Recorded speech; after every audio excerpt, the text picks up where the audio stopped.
Comment ils vont? Les dés sont jetés. On en sait maintenant beaucoup plus sur cette grille 2023 et à Bahreïn on pourrait avoir des surprises. Ce week-end c'était les essais hivernaux sur le circuit de Sakir. On en a appris pas mal sur les forces en présence de cet opus 2023 de F1. Certains sont confiants, d'autres beaucoup moins. Il est probable que 2-3 équipes aient caché leur jeu. Quoi qu'il en soit, on a pas mal à se dire suite à cette session de test de pré-saison. Dans cette vidéo on fait le bilan de ces 3 jours et je vais me mouiller un peu les gars. Je vais vous donner ma hiérarchie pour le premier Grand Prix de la saison. À prendre avec des pincettes, bien entendu. Allez, on en parle. Et abonne-toi parce que c'est le meilleur moyen de soutenir la chaîne. Ça me donne de la force, ça booste le référencement. Bref, que du bon. Bonne vidéo.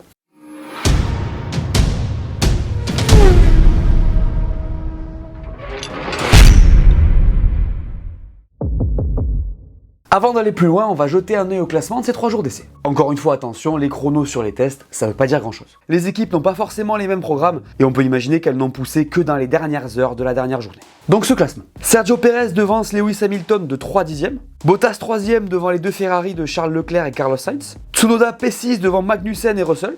Suivent Fernando Alonso, Guan Yu Zhou et Max Verstappen. Felipe Drugovich est 12ème devant Norris, De Vries et Nico Hülkenberg. Sargent devance Piastri et Albon. Et enfin, Oscar Piastri et Esteban Ocon ferment la marche. Je vous avais dit que c'était n'importe quoi ou pas? Maintenant, on va regarder qui a fait le plus de tours sur cette session. Parce que je vous l'ai dit dans la preview, c'est un élément bien plus important que le chrono. Plus tu tournes, plus tu récoltes de données et plus tu mets de chance de ton côté. Du coup, jetons un œil. C'est AlphaTauri qui a fait le plus de tours avec 456 devant Williams et Ferrari. As a bien tourné aussi avec 415 boucles. Il devance Red Bull et Alfa Romeo. Mercedes est un peu en retrait avec 398 devant Aston Martin qui est juste derrière avec 387 tours. Et Alpine et McLaren ferment la marche. C'est parti pour ma grille 2023. Et on va commencer par le bas de tableau. Sinon c'est pas drôle. Donc Williams. Ça s'est pas trop mal passé, mais pour moi ils sont toujours derniers. On le sait, par rapport aux autres, ils ont du retard de base sur cette réglementation. Ils ont du mal à faire en sorte que leur voiture ait de l'appui, donc c'est pas simple. Après honnêtement, les tests se sont bien passés. Ils ont bien tourné, il n'y a pas eu de soucis particuliers. Les 2 pilotes ont délivré, Sargent s'est bien intégré. Bref, c'est positif. Apparemment, ils ont pu dérouler leur programme, donc c'est bien. Maintenant, écoutez ce qu'a dit Alex Albon. La voiture est clairement plus rapide que celle de l'année dernière. Elle est proche en termes d'ADN, même s'il y a une légère différence au niveau du ressenti. Je dirais que nous avons encore certaines limitations de l'an dernier et nous avons encore du travail devant nous. J'espère bien qu'elle est mieux que celle de l'an dernier, mon pote. En vrai, il semble qu'ils aient encore beaucoup de travail devant eux, mais je pense qu'ils sont un peu moins loin de l'équipe qui suit que la saison passée. AlphaTauri a beaucoup roulé pendant ces tests, mais il semble que leur position n'ait pas trop évolué. Alors encore une fois, ces essais ils sont un peu difficiles à lire, je vais pas vous mentir. L'équipe n'a pas eu de soucis de fiabilité particulier, ils ont dit avoir eu des journées productives, donc en soi sur le papier tout va bien, mais j'ai pas vraiment l'impression qu'il y ait eu une progression chez eux. Encore une fois, tout ce que je vous dis, prenez-le avec des pincettes. Je me base sur ce que j'ai vu, ce que j'ai lu, et je vous fais le bilan. À ce moment, ils ont bien caché leur jeu, ils sont P2. Mais bon, je vais pas trop pousser non plus. Je sais que vous avez compris. Comme prévu, Yuki a dit avoir identifié les limites de sa voiture. De Vries aussi. D'ailleurs, ce qui est intéressant pour eux avec Nick, c'est qu'il a conduit les 4 voitures à moteur Mercedes l'an dernier, du coup il peut faire des retours intéressants. Alors il n'a pas vraiment eu d'impact sur cette voiture, c'est clair, mais ça pourra les aider. Donc AlphaTauri a eu des tests positifs, il faudra maintenant voir s'ils arriveront à me faire mentir. Phase de test très compliquée pour McLaren. Et oui, je les place P8 sur cette grille. Chez les oranges, ça tirait sérieusement la tronche à Bahreïn, et j'ai bien peur qu'ils aient chuté dans le classement. Alors en soi, c'était pas vraiment un secret que ça allait être difficile, mais je pensais pas à ce point-là. En fait, cette voiture, elle semble mal née. Les chronos ne sont pas extraordinaires. Sur la piste, elle a l'air déséquilibrée. Le freinage a l'air compliqué. Quand on regarde les on-board, on voit très clairement que Norris et Piastri doivent attendre plus que les autres avant de pousser les gaz. Donc pour eux, c'est un peu tendu. Alors d'un côté, on sait que l'équipe a eu du mal à terminer son programme, mais le plus embêtant pour eux, c'est que cette voiture, elle aurait une efficacité aéro médiocre. En gros, elle générerait trop de traînées, l'inverse de ce que les équipes veulent donc. Et ça, c'est vraiment pas une bonne nouvelle. D'ailleurs, en parlant de ça, il paraît que Norris aurait fracassé un mur de frustration à la fin du 3e jour. Ambiance. Ah, ça fait une belle impression aux essais, et j'en sais pas beaucoup plus. Alors sur ce coup, je vais pas vous mentir, je me fie vraiment à ce que j'ai entendu et vu pendant les essais en termes de commentaires. Parce qu'aujourd'hui là, les infos détaillées, elles sont pas faciles à trouver. Ce qui est sûr, c'est que pour eux, ça a l'air de bien fonctionner, donc je les vois progresser. La voiture a l'air bien, pas trop difficile à conduire. L'équipe est positive, la paire de pilotes fonctionne. Hülkenberg a dit qu'il se sentait bien au volant. Magnussen, encore une fois, c'est la force tranquille. Donc tout va bien. D'ailleurs, je trouve énorme qu'ils nous sortent un pitwall de 1m50. Si ça, c'est pas l'innovation de l'année, sérieux. Bref, il régale. Pour 250 000, ça vaut le coup, non? Bien joué les gars. Vous l'aurez compris, je vais pas passer trop de temps sur As. Ça s'est bien passé, ils ont bien roulé. Et il y a moyen qu'ils soient même plus haut que ça en fin de semaine.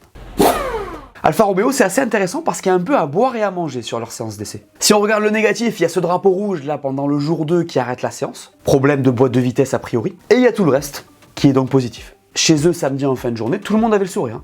Ils ont bien bossé. Et oui, parce que quand tu vois que Bottas prend P3 le dernier jour des essais, alors que je cite leur directeur technique, la performance n'était pas leur principal objectif, il y a de quoi être content. Bottas en interview, il a dit qu'il considérait que sa voiture était au minimum 50% meilleure que celle de l'an dernier. Rappelez-vous que Valtteri, normalement, c'est pas un mec très expressif. Pour aller un peu plus loin, regardez ce qu'il a dit. On a eu quelques soucis, mais ça fait partie des tests, et on en a eu beaucoup moins que l'an dernier. Le feeling avec la voiture est plutôt positif. Nous sommes bien mieux que la saison passée, je pense que nous sommes bien préparés. Merci Valtteri. Il a ajouté que selon lui, cette voiture ne présentait aucune grosse limite, ce qui est intéressant. En vrai, étant donné ce qu'on a vu l'an dernier de leur part, je suis assez chaud de voir ce qu'ils vont donner. Une saison un peu étrange d'ailleurs, avec un maxi début de saison, rien pendant plusieurs mois, et un sprint pour garder P6 à la fin grâce au développement. Bref, chez eux aussi ça promet. Alors, Alpine. Vous ne rêvez pas, je les mets P5 en ce début de saison, mais attention, leur performance est extrêmement difficile à lire, et il y a des rumeurs. Ça dit qu'ils ont caché leur jeu, et étant donné des promesses de cette voiture, ça ne m'étonnerait pas. Encore une fois, dans ce classement, je me base sur ce que j'ai vu, donc je les mets là. Si vous les soutenez et que vous voulez vous rassurer, dites-vous qu'Otmar a été spoté grand sourire aux lèvres à la cantine. Donc voilà, si ça peut être un bon indicateur, prenez-le. Dans tous les cas, Alpine n'a pas énormément tourné sur ses essais, n'a pas non plus eu de soucis particuliers, et n'a donc pas non plus cherché le chrono, ça on le sait. En fait, ils n'ont pas roulé avec peu d'essence, donc on ne sait pas vraiment ce qu'ils valent dans l'exercice du tour unique. Par contre, sur les longs relais, ça a l'air de marcher. Écoutons ce cher Otmar. Mon optimisme vient du fait que notre rythme sur les longs relais a l'air bon. Nous avons eu de bons retours de la part de nos pilotes qui disent être satisfaits de la voiture, qu'elle est prévisible et qu'elle n'a pas de défaut fondamental. Cependant, il reste du travail à accomplir. On est donc optimiste. D'autant plus que s'ils se sont concentrés sur les longs relais et n'ont pas eu de soucis, c'est qu'on a des garanties sur la fiabilité. Vous aurez compris que je suis loin d'être pessimiste pour eux. Les deux pilotes ont bien roulé, la voiture est bien, pas de soucis particuliers à l'horizon. Sur le papier, tout roule. Et je vous le répète encore une fois, ils n'ont pas roulé avec les C4 et les C5, donc les pneus les plus tendres. Du coup, vous restez Ocon dernier de la feuille des temps, ne doit pas vous inquiéter. Il a dit lui-même, la voiture représente un pas en avant significatif. Elle est beaucoup plus stable en entrée de virage et l'équilibre semble meilleur. Alors vous l'aurez certainement vu marsouiner légèrement en ligne droite, mais ce serait dû à un setup extrême. Du coup, tout ça est positif, mais vous allez vite comprendre pourquoi je les ai mis P5. Aston Martin pourrait être la surprise de ce début de saison. Ils sont P4 dans cette liste, mais selon les rumeurs, ils seraient proches de P3. Alors je vous avoue que moi aussi je suis perplexe, mais la rumeur est si persistante que je ne peux pas ne pas la prendre en compte. Surtout que je vais pas vous mentir, sur ces 3 jours, je les ai vus assez forts. La voiture a très bien marché malgré un souci dès les premières minutes du premier jour. Elle a l'air bien sur les longs relais, elle semble également rapide, donc je pense qu'il faudra les surveiller. En fait, quand on regardait les runs de cette voiture, notamment ceux de Fernando, tout était fluide. Il y a de l'équilibre en entrée et en sortie de virage. Sur les longs relais comme sur les courts, ça semble solide. En fait, ce package très agressif, il a impressionné tout le monde. Comme je l'ai décrit dans cette vidéo, cette voiture, c'est la première de Dan Fallows et ça se sent. Alors certains diront qu'il copie et vous avez raison en ce qui concerne le sidepod. Il est très inspiré de la Red Bull. Mais là, je pense pas qu'on puisse juste la décrire comme une Red Bull verte. Le package est très bien structuré. L'intégration des sidepods est bien faite. Bref, ils font peur. Et s'ils ne font pas P3, ils ont certainement fait un pas en avant. Après, Fernando a dit qu'ils avaient été très touchés par l'absence de Lance Stroll. Ouais, c'est sûr que ça aurait été mieux que Drugovich pour l'expérience, mais bon, avec Stroll, il y a toujours un doute. En tout cas, c'est sûr que ce sera handicapant pour eux d'avoir un pilote qui n'a pas roulé en essai de pré-saison, mais j'ai vraiment hâte de voir si ces rumeurs sont fondées.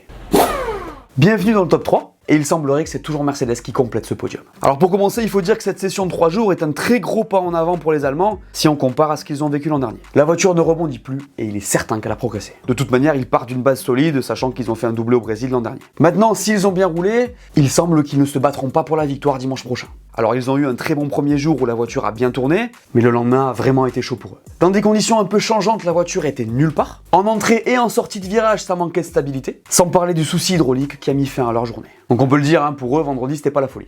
Maintenant, ils se sont rattrapés samedi et ont bien terminé avec ce deuxième meilleur temps et surtout une journée productive. Le truc, c'est que du coup, ils sont pas vraiment sereins. Je laisse Lewis Hamilton vous résumer la situation. Nous ne sommes pas vraiment là où nous voudrions être, mais c'est une bonne base de départ. Pour aller un peu plus dans le détail, la voiture aurait moins de traînée en ligne droite, mais ça resterait un petit problème. Le rebond serait parti et la base serait meilleure. En fait, pour moi, une fois qu'ils auront trouvé les solutions, et je pense qu'ils le feront en cours de saison, il faudra voir si le choix du sans ponton est exploitable ou non pour gagner. Si c'est pas le cas, il faudra réfléchir à changer. Vous pensez quoi de leurs essais ? Ferrari, c'est une petite force tranquille de ces tests de pré-saison. C'est-à-dire qu'on n'en a pas énormément parlé, mais que ça s'est bien passé. Alors il y a une suspicion de soucis moteur sur l'Alfa Romeo, la Ferrari a eu un peu de marsouinage pendant les essais, mais globalement ça a été positif. Ils ont bien roulé, la voiture semble bien née, on ne les a pas vus souffrir sur les longs relais, ça a l'air d'aller vite, maintenant il faudra confirmer. Ce qui est intéressant avec cette voiture, c'est que comme l'a dit Charles Leclerc, elle est plus rapide en ligne droite, et un peu moins dans les courbes, ce qui change donc par rapport à l'an dernier. Et ça c'est intéressant parce que rappelez-vous, la saison dernière, la voiture qui se comportait comme ça, c'était la Red Bull. Et oui, les ingénieurs de la Scuderia cherchent le bon équilibre, qui n'a pas l'air facile à trouver. Après, j'ai l'impression qu'ils ont un peu de marge sur ce qu'on a vu, donc je vais pas m'avancer. Cette voiture a l'air stable, mais pas encore au top. Après, globalement, sur les 3 jours, les pilotes avaient le sourire. Hein. Et en vrai, ils peuvent, parce que ça s'est bien passé. Il y en a un qui était content aussi, c'est Fred Vasseur. Et écoutez ce qu'il a dit. L'objectif principal était de faire le plus de kilomètres possible, et c'est ce que nous avons fait. À chaque fois que nous avons réussi à mettre tout ensemble, la performance a semblé présente, mais nous sommes toujours en train d'apprendre de la voiture, donc il est trop tôt pour dire quoi que ce soit. Il a ensuite ajouté, l'ambiance dans l'équipe est parfaite, et nous sommes en bonne forme pour commencer la saison. C'est noté Monsieur Vasseur, et c'est une bonne nouvelle parce que ça faisait longtemps. Vous les voyez capables de gagner ce week-end? Parlons de ceux qui ont fait peur à tout le monde sur ces 3 jours. Red Bull. Eux, ils sont arrivés et direct, ils ont montré qu'ils seraient là pour continuer à faire comme l'an dernier. Attends, t'imagines la confiance qu'il faut pour faire rouler Max le premier jour et demi comme ça? C'est un délire. La voiture, c'est la continuité de l'année dernière, mais ils avaient tellement de marge que t'as l'impression que ça suffit. Cette Red Bull, elle a l'air de bien rouler dans toutes les conditions. Ça a l'air facile. Et moi, ce qui m'inquiète un peu pour la concurrence, les gars, c'est les déclarations. Tous, ils sont confiants dans cette histoire. Il y en a pas un qui doute. Et en fait, c'est fou parce que Red Bull, ils sont là, ils arrivent, ils posent leurs affaires, ils roulent, ils partent, c'est facile. À côté de ça, t'as l'impression que les autres galèrent toujours au moins sur un point. En vrai, ils sont impressionnants. Adrian Newey, c'est franchement un diamant. Honnêtement, je sais pas si on a déjà fait mieux dans ce sport. Bref, j'espère que la concurrence arrivera à se mettre à leur niveau en ce début de saison. Vous me faites votre classement en commentaire?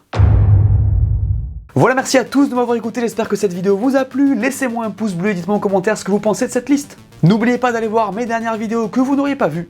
Dites-moi tout et on s'abonne. Allez, ciao!